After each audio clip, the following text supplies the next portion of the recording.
ever get that feeling, even when things seem reasonably okay financially, that there's still this untapped Oh, potential? absolutely. Like you're making progress, sure, but you're wondering, how do I really accelerate things? How do I build wealth in a way that feels solid and sustainable? That kind of hunger for more. It's a really common drive, isn't it? We live in a world where financial security, financial growth, it's often top of mind. Yeah.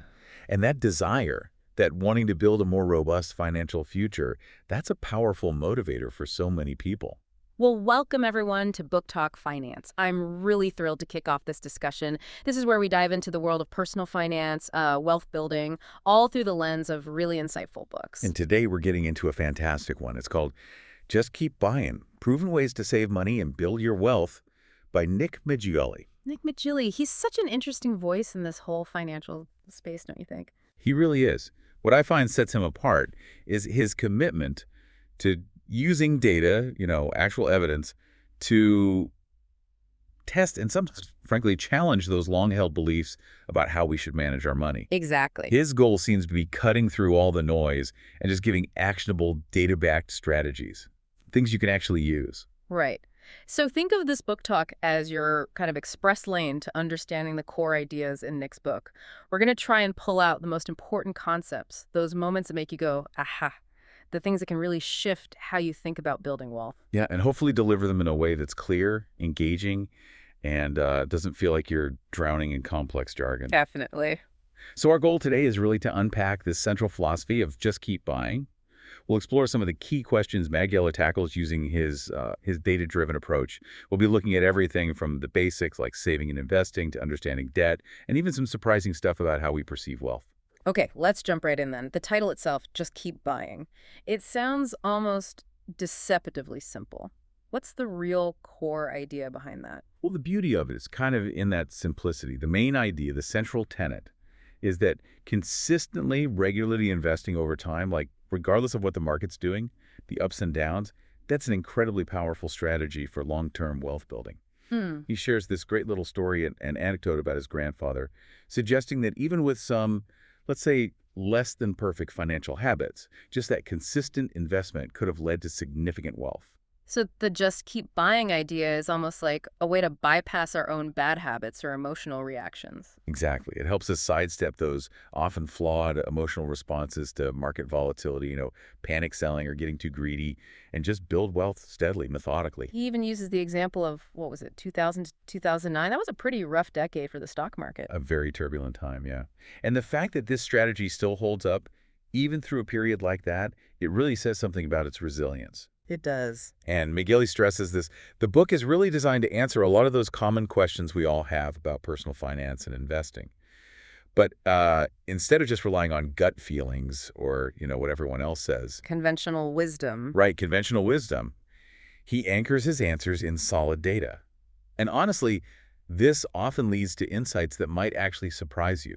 They might challenge some of the advice you hear repeated all the time. Okay, so it's about data consistency. Yeah, and it works partly because you're implicitly dollar cost averaging, Yeah. right? Buying more shares when prices are low, fewer when they're high. It smooths out your average cost, And takes the emotion out of trying to time the market. which is, as we know, incredibly difficult, almost impossible to do consistently. Yeah. So just keep buying, removes that burden. Okay. Now, early in the book, he talks about something called the save-invest continuum. Can you break that down for us? What's the difference he's highlighting between saving and investing? Right, so McGeely introduces this with a statement that sounds maybe a little provocative. He says, saving is for the poor and investing is for the rich. Okay, that definitely gets your attention. It does, but it's really important to understand how he's using poor and rich here. It's not just about absolute wealth, like someone with very little versus someone with millions. Right. He's also using it in a relative sense. So think about a recent graduate just starting out. They might not be poor in the absolute sense, but compared to their future, more financially established self, their current situation is less wealthy, relatively speaking. Okay, I see. That distinction is key. So for someone just starting their financial journey, the main focus might need to be more on, say, increasing their income and just building up some capital through saving first, before worrying too much about complex investment strategies. Precisely. That's McGilly's point. If you don't have a significant amount of capital to invest yet, your primary focus really should be on boosting your income, because that's what increases your capacity to save in the first place. Makes sense. He even includes data showing these huge differences in savings rates across income levels. The bottom 20% save a much, much smaller fraction of their income compared to the top 20% or the top 5% or the top 1%. Wow. So it really underlines how your immediate financial priorities probably should shift depending on where you are on that sort of financial spectrum, you know? Yeah, that makes a lot of sense. Okay, so how do we actually figure out how much we can save? That feels like the first big practical hurdle for a lot of folks. Magili boils it down to a pretty basic equation. Savings equals income minus spending. Simple enough on paper, right? Yeah, looks simple. But he totally acknowledges that for most of us, tracking every single penny we spend, it just feels overwhelming. It's a huge task. Oh, tell me about it. I've tried those super detailed budgeting apps, and honestly, they often end up causing more stress than actually helping me understand where the money's going. He gets that completely. So instead of pushing for that kind of meticulous, granular tracking, he suggests some more practical, less intimidating ways to estimate your spending. Like what? Well, one really useful idea he puts forward is to try channeling your variable expenses, the non-essential stuff, onto a single credit card. Oh, cool. One that you absolutely commit to paying off in full every month. That way, you get a much clearer picture of where your discretionary money is going without needing to log every coffee or magazine purchase. That actually sounds doable, much more manageable than tracking everything. He also mentions this interesting psychological thing, doesn't he? This feeling that we should always be saving more, even if we're doing okay. Exactly. He points out this fascinating gap. You ask the average person how much money you need to be considered wealthy, and then you ask actual millionaires how much they feel is needed to feel truly wealthy. And the numbers are different. Often quite different, yeah. Millionaires frequently report needing significantly more to feel wealthy. It just highlights this human tendency, this sort of persistent feeling that we could or maybe should be doing more, saving more, even when our financial reality might be pretty decent. Which then leads him to this really surprising, kind of counterintuitive idea he puts forward. The suggestion that maybe, just maybe, you might actually need to save less aggressively than you think. That definitely made me pause. Yeah, this is where his focus on data really offers a fresh perspective. He cites some pretty compelling research showing that a significant number of retirees don't actually spend down all their savings in retirement. Really? They don't deplete their accounts? In many cases, no. Their assets often stay stable or sometimes even continue to grow throughout retirement. Wow. So this suggests that for quite a few people, that common fear, the risk of completely running out of money in retirement, it might actually be lower than we generally assume. So the implication is, maybe we don't need to be quite so hyper-focused on maximizing savings during our working years, especially if it means sacrificing too much enjoyment now. That's essentially his argument. Yeah. Now, he's definitely not saying be irresponsible with spending. Not at all. Sure. But he suggests that for many people, a more balanced approach, one that allows for current enjoyment and other life priorities, might be perfectly fine, especially when you factor in potential income growth over your career and the long-term power of even consistent, moderate saving and investing. Okay. Now, Megali really takes aim at something he calls the biggest lie in personal finance, which is this idea that just cutting back on small, everyday expenses, the classic latte factor, is the main way most people get rich. I think we've all heard that one. Oh, yeah. This is a point where he strongly pushes back against a very common narrative, especially in mainstream financial media. Right. He argues pretty forcefully that for the vast majority of people, the real drivers of getting wealthy are usually either a high income or spending that's significantly lower than your income, which often means pretty extreme lifestyle choices, or ideally, both. So skipping the daily coffee isn't going to cut it for most of us. Basically, yeah. Yeah. He emphasizes that while being mindful of spending is, of course, important, obsessing over every small purchase isn't going to make a meaningful difference in your overall wealth if your income just isn't high enough to begin with. He brings in some fascinating research from Bangladesh, too, about wealth transfer programs. Seems like an odd example, but it makes a powerful point. It really does. He talks about studies where giving productive assets, like livestock, to women living in deep poverty had this profound positive impact. It helped them actually lift themselves out of that extreme poverty cycle. The key takeaway there is that for people starting with very, very little, just Cutting small expenses isn't enough. It doesn't break that cycle of low-paying jobs and just not having enough resources. So increasing income is often a much more critical factor than just trimming expenses, especially when you're starting from a place of real financial difficulty. Precisely. It really puts those sometimes, let's be honest, condescending articles, Yeah. the ones blaming people's financial problems on buying avocado toast or whatever, it puts them in a very different light. Yeah, it does. He's quite critical of that viewpoint, and rightly so, I think. It often completely ignores the bigger picture, the systemic issues, the reality of income inequality.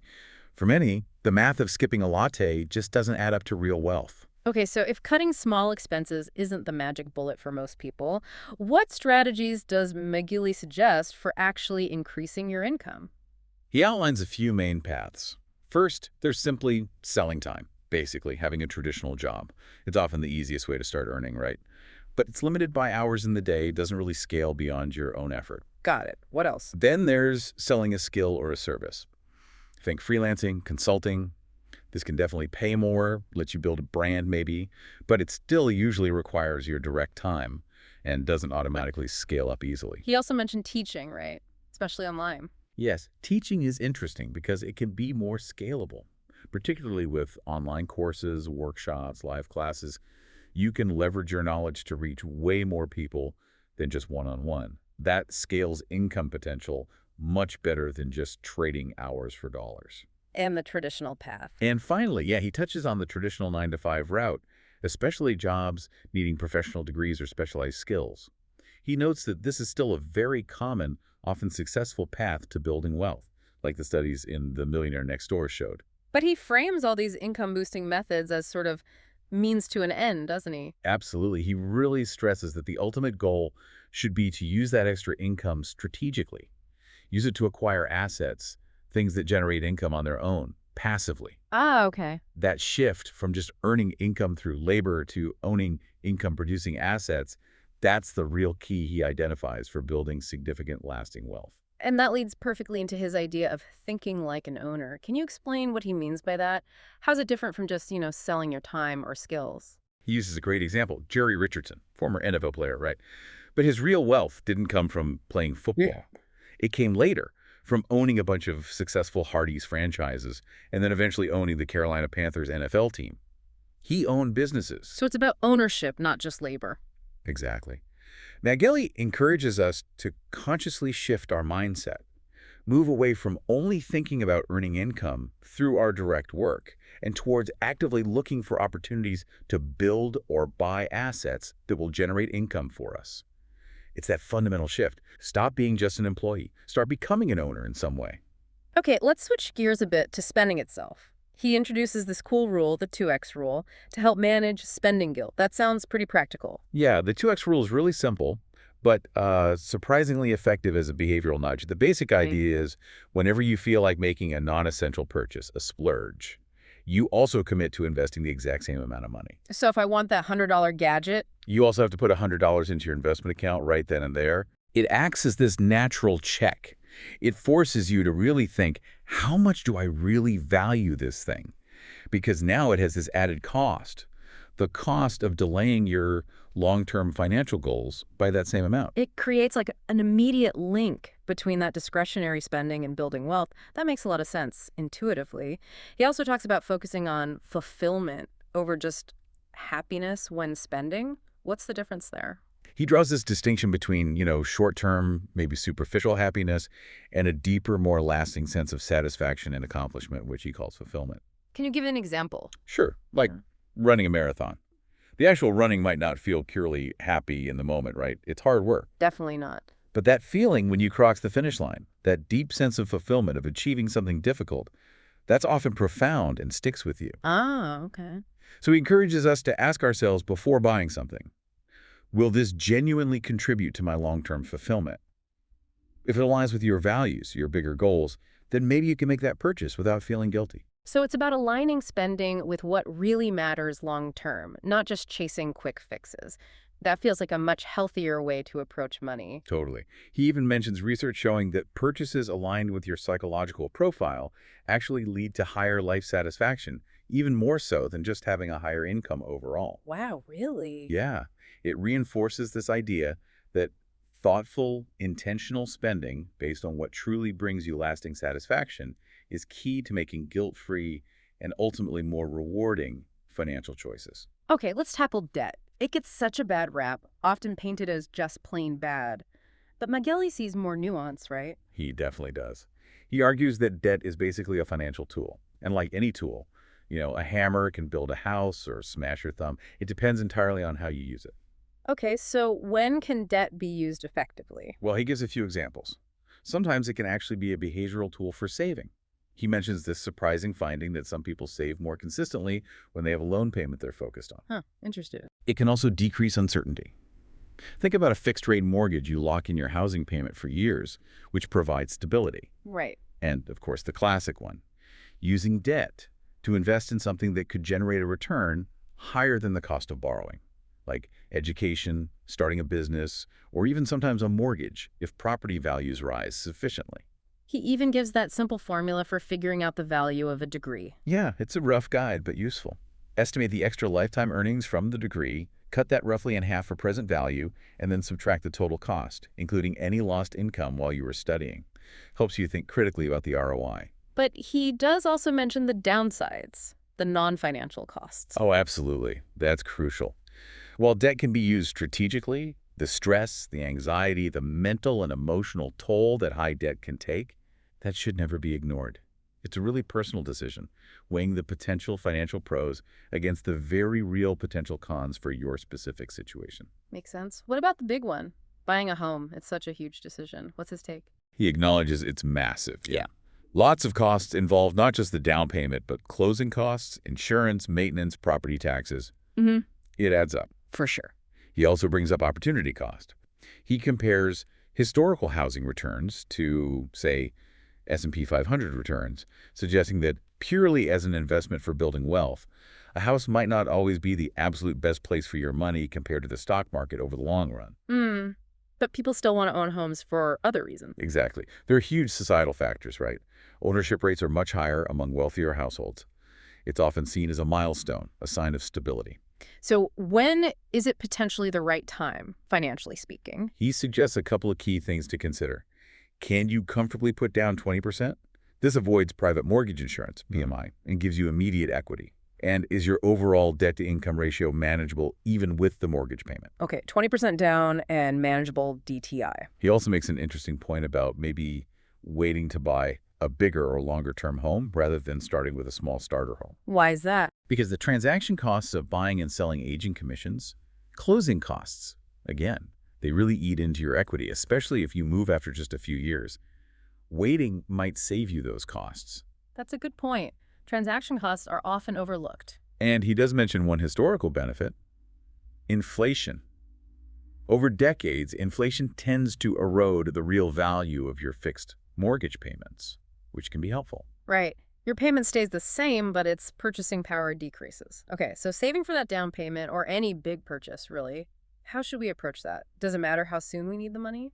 Yeah, the time horizon is absolutely key here. His advice is pretty straightforward. Okay. For goals that are pretty close, say, less than 3 years away, cash is generally the safest bet. You don't want market fluctuations messing with your down payment fund right before you need it. Even though inflation might eat away at it a bit. Right, that's the trade-off. You accept a little loss to inflation in exchange for certainty and safety over that short term. And for goals further out, more than 3 years. For longer-term goals, he suggests bonds might be a better option. They offer some potential return, hopefully enough to offset inflation, or maybe even beat it slightly, but they're generally less volatile than stocks. So a bit more growth potential than cash, less risk than stocks. Okay, cash for short-term, bonds for medium-term goals. Yeah. Makes sense. Let's talk retirement. He touches on the non-financial side, too, not just the numbers. He does. He mentions the standard stuff, like the 4% rule needing about 25 times your annual spending saved up. And the crossover point rule being retired when your monthly investment income covers your expenses. Right, the typical financial independence metrics. But then he also discusses the FIRE movement, financial independence, retire early. And he brings up some potential downsides, things like, well, loneliness, or losing your sense of purpose if you retire really early without a plan for your time. So retirement isn't just about hitting a number. Not at all. He emphasizes it's a huge lifestyle shift. You need to think seriously about how you'll spend your days, maintain social connections, find meaning and purpose outside of work. It's as much a life decision as a financial one. That's a really important perspective. Okay, so why invest at all? What are the fundamental reasons he gives? He boils it down to three main reasons. First, pretty obviously, is saving for your future self, preparing for retirement. He notes that people who frame saving as saving for retirement tend to save more consistently. Interesting psychological quirk. Second is preserving your money against inflation. He shows how inflation just erodes your purchasing power over time if your money's just sitting there. Stocks and even bonds have historically outpaced inflation over the long run, protecting your wealth. And the third reason? The third is about replacing your human capital with financial capital. Okay, explain human capital. Your human capital is essentially the value of your skills, your knowledge, your time, your ability to earn an income through work. But that's finite, right? You can only work so many hours for so many years. Yeah. Investing allows you to convert that finite human capital, earned through work, into financial capital assets that can keep working and growing for you even when you're not actively laboring. It makes your wealth potentially last much longer. Converting work into lasting assets. Got it. Yeah. And he stresses starting early, right? The power of time. Hugely. He uses this analogy about racehorses, how the size of their heart is a key factor determined early on. In finance, that key early factor is time. Because of compounding? Compounding, yes, but also just because equity markets tend to trend upwards over the very long term. Starting earlier means you're more likely buying in at lower average prices than you might encounter years down the road. So that's saying the best time to start was yesterday, the next best time is today. That sums it up perfectly. He also touches on how to invest when you get a lump sum, like an inheritance or bonus. Right, invest it all at once, buy now, or spread it out, average and dollar cost averaging. His data analysis suggests that, historically, buy now, investing the lump sum as soon as you get it too, tends to outperform averaging in over the long term, about 2/3 of the time. Even though averaging in feels less risky. Exactly. Averaging in reduces the regret risk if the market drops right after you invest, but statistically, you're more likely to miss out on gains by holding cash on the sidelines. What if someone is really worried about the risk of putting it all in stocks at once? He suggests a compromise. Maybe buy now, but into a more balanced portfolio, like 60% stocks and 40% bonds instead of 100% stocks. You still get the money working sooner, but with less volatility. Makes sense. It links back to the difficulty of market timing again. Precisely. Trying to time the perfect entry point is usually a losing game. Consistent investment, just keep buying, is generally more reliable. He also mentioned something called sequence of return risk, how your birth year can impact things. Yeah, it's fascinating. Basically, if you happen to retire right before a major market downturn, withdrawing money early in retirement from a depleted portfolio can seriously damage its long-term sustainability. Your birth year dictates the market cycle you hit at that crucial early retirement phase. It's kind of luck of the draw. Wow, that's a bit scary. So what about market downturns, volatility? How should we think about those? His message here is basically embrace it, or at least accept it as part of the process. He uses the story of Fred Smith starting FedEx, taking a huge risk, because the risk of inaction was even greater. So don't panic sell. Definitely don't panic sell. He shows data illustrating that trying to dodge all the market dips, trying to time your way around volatility, historically leads to much, much lower returns compared to just buying and holding through the storm. And downturns can actually be opportunities. Yes. He argues that significant market downturns often present the best long-term buying opportunities. Why? Because a percentage loss requires an even larger percentage gain just to get back to even. Right. If you lose 50%, you need a 100% gain to recover. Exactly. So buying when prices are down significantly boosts your potential future returns. He even provides a formula to estimate expected returns after a drop and shares data showing that buying after major declines, like 30% drops, has historically led to really strong returns during the recovery. Okay, so just keep buying, especially when things look bleak. But when should we consider selling? Surely we sell sometime. Of course. But his key point is that selling decisions should ideally be based on a predefined plan, not driven by fear or greed in the moment. So what are the valid reasons to sell, according to him? He outlines three main ones. First, to rebalance your portfolio. If stocks have done really well and now make up too large a percentage of your assets compared to your target, you sell some stocks and buy bonds to get back in line. Does rebalancing help returns? It primarily reduces risk. Sure. Interestingly, he notes it can actually slightly lower your total long-term returns compared to never rebalancing because you're trimming your winners, Uh, but it keeps your risk level consistent with your plan. okay, risk management. What else? Second reason, to get out of a position that's become too concentrated or is clearly a loser, again for risk management, don't let one bad investment sink your whole portfolio. Makes sense. And the third? The third is simply to meet your financial needs. You sell investments to fund retirement withdrawals, pay for that house down payment we talked about, or handle other large planned expenses. So plan your selling, don't react emotionally. He has this phrase, buy quickly, sell slowly. Yeah, it contrasts with the lump sum advice. For selling, especially in retirement, taking your time, maybe selling smaller amounts gradually, can be a more prudent approach than trying to time a big exit. Got it. Any quick thoughts on retirement accounts like 401k? He touches briefly on the traditional versus Roth 401k decision. Yeah. He notes that traditional accounts offer more flexibility regarding taxes in retirement, since you don't know your future tax rate for sure. And the tax benefit. Is it huge? He actually points out that the annual tax benefit of contributing to a 401k, compared to just investing in a regular taxable brokerage account, might be smaller than many people perceive, though the long-term tax-deferred or tax-free growth is still very valuable. Interesting nuance. Okay, nearing the end here. He talks about the idea of feeling rich. It's not just about the number, is it? Not at all. He tells the story of Jack Whitaker, the lottery winner, who was already quite wealthy before winning, but still didn't feel rich. More money doesn't always equal feeling wealthy. Why is that? He explains that being rich is often really relative. It depends heavily on who you compare yourself to, your social circle, your environment. Right. He even shows data on how vastly different the net worth required to be in the top 1% is, depending on your age and education level. It's not one single number. So feeling rich is subjective. What does he say is the most important asset then, if not just money? Time. Unquestionably time.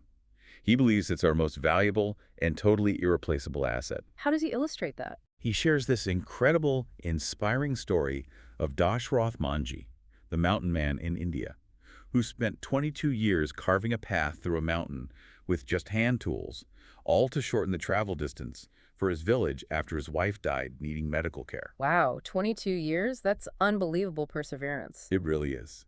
And it demonstrates the immense power of time combined with consistent effort. He relates this back to our financial lives, emphasizing the long-term impact of how we use our time, especially early in our careers. He mentions his own experience. Yeah, he shares personally about not hitting an early financial goal he'd set and realizing later that focusing more on his career and income growth earlier would likely have been more impactful than optimizing investments at that stage. Because you can always earn more money, but you can't get back lost time. Exactly. Money can be lost and earned back. Time, once spent, is gone forever. He also briefly touches on the happiness hue curve, how our satisfaction levels tend to dip in midlife, partly because our expectations might outpace our reality before rising again later. Managing expectations over time. Okay. This has been incredibly insightful, really digging into Nick McGilly's Just Keep Buying. We've covered a ton of ground. We really have. From that core idea of consistent investing to saving, debt, spending, retirement, and the huge value of time. Hopefully this discussion has given all of you listening some valuable ideas to think about, maybe some things to consider applying to your own financial journey. The core message really seems to be about consistency, data over emotion, and playing the long game. Absolutely. And remember, everything we talked about comes from Nick McGilly's research and analysis in the book, Just Keep Buying. We definitely encourage you to check out the book itself to explore these ideas in even more detail and see how they fit your specific situation. And that wraps up this book talk, Finance. Thank you so much for joining us as we unpack the principles of Just Keep Buying. If you found this useful and you want more discussions like this, diving into insightful books on finance and wealth building, Then definitely subscribe to the channel. yeah, subscribe. We'll be back soon with another engaging book talk to help you on your financial journey. Thanks for listening.